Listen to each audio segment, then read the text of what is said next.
Sense and Sensibility by Jane Austen. Chapter 4. "What a pity it is, Elinor," said Marianne, "that Edward should have no taste for drawing." "No taste for drawing?" replied Elinor. "Why should you think so? He does not draw himself, indeed, but he has great pleasure in seeing the performances of other people, and I assure you he is by no means deficient in natural taste, though he has not had opportunities of improving it. Had he ever been in the way of learning, I think he would have drawn very well. He distrusts his own judgment in such matters so much, that he is always unwilling to give his opinion on any picture; but he has an innate propriety and simplicity of taste, which in general direct him perfectly right." Marianne was afraid of offending, and said no more on the subject; but the kind of approbation which Elinor described as excited in him by the drawings of other people, was very far from that rapturous delight which, in her opinion, could alone be called taste. Yet, though smiling within herself at the mistake, she honoured her sister for that blind partiality to Edward which produced it.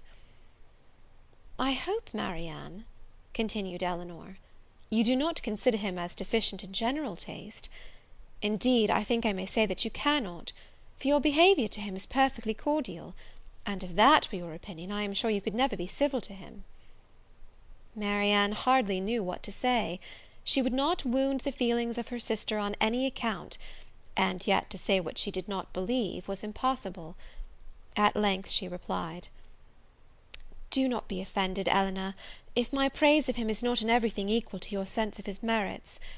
I have not had so many opportunities of estimating the minuter propensities of his mind, his inclinations and tastes, as you have; but I have the highest opinion in the world of his goodness and sense. I think him everything that is worthy and amiable." "I am sure," replied Elinor with a smile, "that his dearest friends could not be dissatisfied with such commendation as that. I do not perceive how you could express yourself more warmly." Marianne was rejoiced to find her sister so easily pleased. "Of his sense and his goodness," continued Elinor, "no one can, I think, be in doubt who has seen him often enough to engage him in unreserved conversation. The excellence of his understanding and his principles can be concealed only by that shyness which too often keeps him silent. You know enough of him to do justice to his solid worth; but of his minuter propensities, as you call them, you have, from peculiar circumstances, been kept more ignorant than myself. He and I have been at times thrown a good deal together, while you have been wholly engrossed on the most affectionate principle by my mother. I have seen a great deal of him, have studied his sentiments, and heard his opinions on subjects of literature and taste; and, upon the whole, I venture to pronounce that his mind is well informed, enjoyment of books exceedingly great, his imagination lively, his observation just and correct, and his taste delicate and pure. His abilities in every respect improve as much upon acquaintance as his manners and person. At first sight, his address is certainly not striking, and his person can hardly be called handsome, till the expression of his eyes, which are uncommonly good, and the general sweetness of his countenance is perceived. At present, I know him so well, that I think him really handsome, or at least almost so. What say you, Marianne?" "I shall very soon think him handsome, Elinor, if I do not now. When you tell me to love him as a brother, I shall no more see imperfection in his face than I now do in his heart."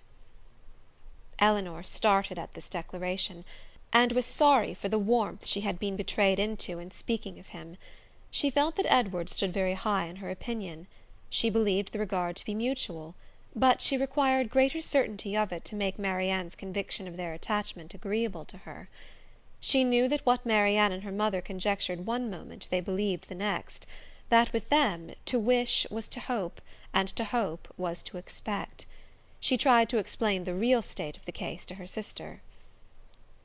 "I do not attempt to deny," said she, "that I think very highly of him, that I greatly esteem, that I like him."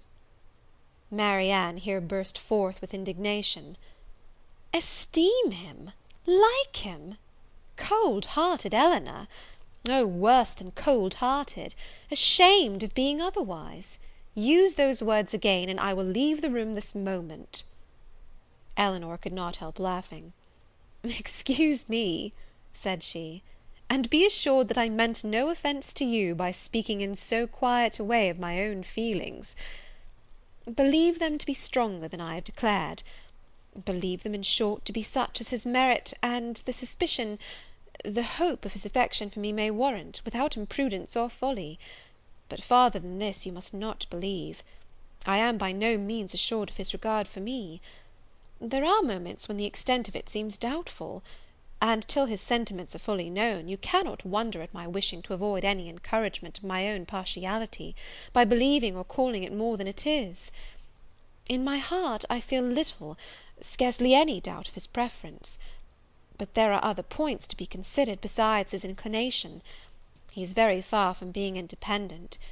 What his mother really is, we cannot know; but, from Fanny's occasional mention of her conduct and opinions, we have never been disposed to think her amiable, and I am very much mistaken if Edward is not himself aware that there would be many difficulties in his way, if he were to wish to marry a woman who had not either a great fortune or high rank."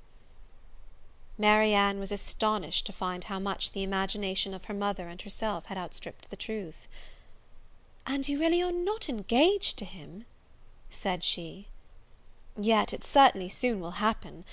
But two advantages will proceed from this delay. I shall not lose you so soon, and Edward will have greater opportunity of improving that natural taste for your favourite pursuit, which must be so indispensably necessary to your future felicity. Oh, if he should be so far stimulated by your genius as to learn to draw himself, how delightful it would be!"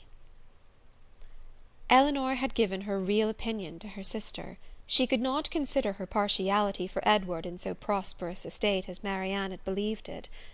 There was, at times, a want of spirits about him, which, if it did not denote indifference, spoke of something almost as unpromising. A doubt of her regard, supposing him to feel it, need not give him more than inquietude. It would not be likely to produce that dejection of mind which frequently attended him. A more reasonable cause might be found in the dependent situation which forbade the indulgence of his affection. She knew that his mother neither behaved to him so as to make his home comfortable at present, nor to give him any assurance that he might form a home for himself, without strictly attending to her views for his aggrandizement. With such a knowledge as this, it was impossible for Elinor to feel easy on the subject. She was far from depending on that result of his preference for her, which her mother and sister still considered as certain. Nay, the longer they were together, the more doubtful seemed the nature of his regard; and sometimes, for a few painful minutes, she believed it to be no more than friendship. But whatever might really be its limits, it was enough, when perceived by his sister, to make her uneasy, and at the same time, which was still more common, to make her uncivil. She took the first opportunity of affronting her mother-in-law on the occasion, talking to her so expressively of her brother's great expectations, of Mrs. Ferrars's resolution that both her sons should marry well, and of the danger attending any young woman who attempted to draw him in, that Mrs. Dashwood could neither pretend to be unconscious, nor endeavour to be calm. She gave her an answer which marked her contempt, and instantly left the room, resolving that, whatever might be the inconvenience or expense of so sudden a removal, her beloved Elinor should not be exposed another week to such insinuations. In this state of her spirits, a letter was delivered to her from the post, which contained a proposal particularly well timed. It was the offer of a small house, on very easy terms, belonging to a relation of her own, a gentleman of consequence and property in Devonshire. The letter was from this gentleman himself, and written in the true spirit of friendly accommodation. He understood that she was in need of a dwelling, and though the house he now offered her was merely a cottage, he assured her that everything should be done to it which she might think necessary, if the situation pleased her. He earnestly pressed her, after giving the particulars of the house and garden, to come with her daughters to Barton Park, the place of his own residence, from whence she might judge herself whether Barton Cottage, for the houses were in the same parish, could by any alteration be made comfortable to her. He seemed really anxious to accommodate them, and the whole of his letter was written in so friendly a style as could not fail of giving pleasure to his cousin. more especially at a moment when she was suffering under the cold and unfeeling behaviour of her nearer connections. She needed no time for deliberation or inquiry. Her resolution was formed as she read. The situation of Barton, in a county so far distant from Sussex as Devonshire, which, but a few hours before, would have been a sufficient objection to outweigh every possible advantage belonging to the place, was now its first recommendation. To quit the neighbourhood of Norland was no longer an evil, it was an object of desire. It was a blessing, in comparison to the misery of continuing her daughter-in-law's guest, and to remove for ever from that beloved place would be less painful than to inhabit or visit it while such a woman was its mistress.